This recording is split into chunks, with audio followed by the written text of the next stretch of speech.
Bryndis Roberts watched the Harry and Meghan documentary series with tears in her eyes. An avid fan of the royals since the days of Princess Diana, she said she cried watching the family being hounded by the tabloids and Prince Harry describing how he and his brother, Prince William, have grown apart. But as a 65-year-old black woman who grew up in the segregated American South, Roberts said it was the frank discussions around race and racism that resonated with her most. She said she recognized some of her own experiences in Meghan's admission that she felt she constantly had to prove herself and would never be good enough. "I've been called an angry black woman, and all of the tropes that are used to demean and dehumanize black women, and so I certainly empathized and sympathized with," she said. Race was a core theme of the 6-part series, but not in the way many had anticipated.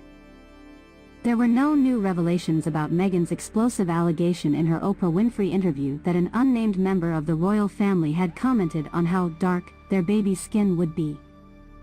Instead, the couple used the Netflix show to argue that Meghan's biracial heritage was often an underlying factor in what they described as a relentless tabloid campaign against her, and more obviously in the racist abuse she suffered online.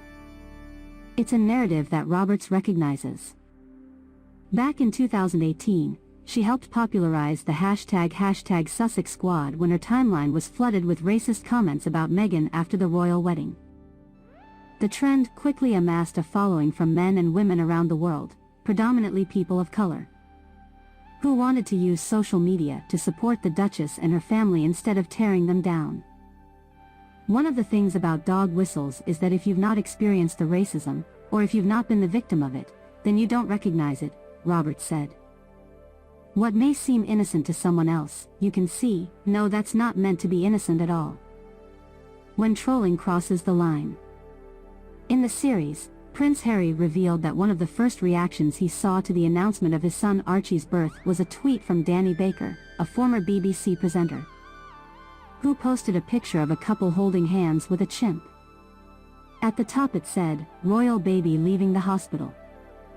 "That was one of the first things I saw," Prince Harry said. Mr. Baker apologized and was later fired. American tech entrepreneur Christopher Buzzi told the BBC that the couple's children were regularly compared to monkeys in online attacks, with the N-word frequently used against Meghan.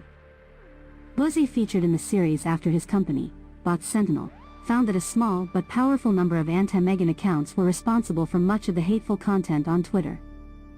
"This mimics something out of a Russian troll farm," Buzzi said. "I'm not saying there aren't folks out there who just don't like her for whatever reason.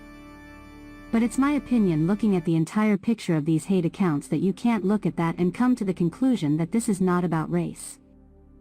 R.S. Locke, an American royal watcher and commentator, claimed the vitriol against Meghan was rooted in misogynoir, a hatred for a person simply because they're black and a woman.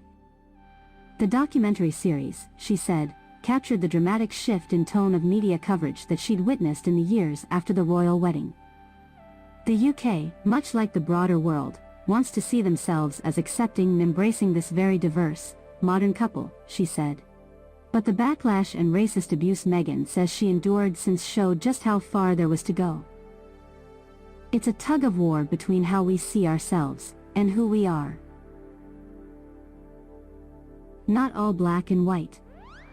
While many black Americans welcomed Harry and Meghan talking about racism, as well as difficult issues such as the legacy of slavery and colonialism, the Duchess has also been criticized for saying she felt blindsided by the realities of living as a black woman.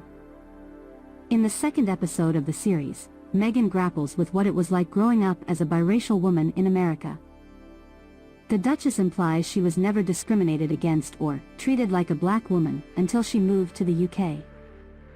Growing up, she explained, her mother never had the talk with her, referring to the frank discussion that many families are forced to have about the realities of racism, discrimination, and the challenges of being a person of color in America. For some watching the series, that admission felt like a slap in the face. "I don't understand that. How was she raised by a whole black woman in America and then she says that her parents never talked to her about being black," one user posted on Twitter. "We're supposed to see her as this black woman but she never related to us." Others wanted the Duchess to clarify if she had even identified as a black woman before marrying Prince Harry. Robert said she felt that statement showed that colorism is still an issue in the United States and that she didn't want to perpetuate that prejudice by blaming the Duchess for having different life experiences than she did growing up with a darker complexion. Many online agreed with her. It's Meghan realizing being allowed in doesn't necessarily mean acceptance. Diversity is not necessarily inclusion, one user tweeted. It's a moment most black people have, and it's time to choose, is my seat at the table worth the pain and humiliation? Robert said watching Harry and Meghan present their version of what happened, and what went wrong, was especially emotional because it felt like a missed opportunity for the royal family. It's just tragic that the institution didn't realize what jewels they had in Prince Harry and Duchess Meghan, and they didn't say. These two people can reach members of the British public and the Commonwealth that the rest of us cannot reach, she said.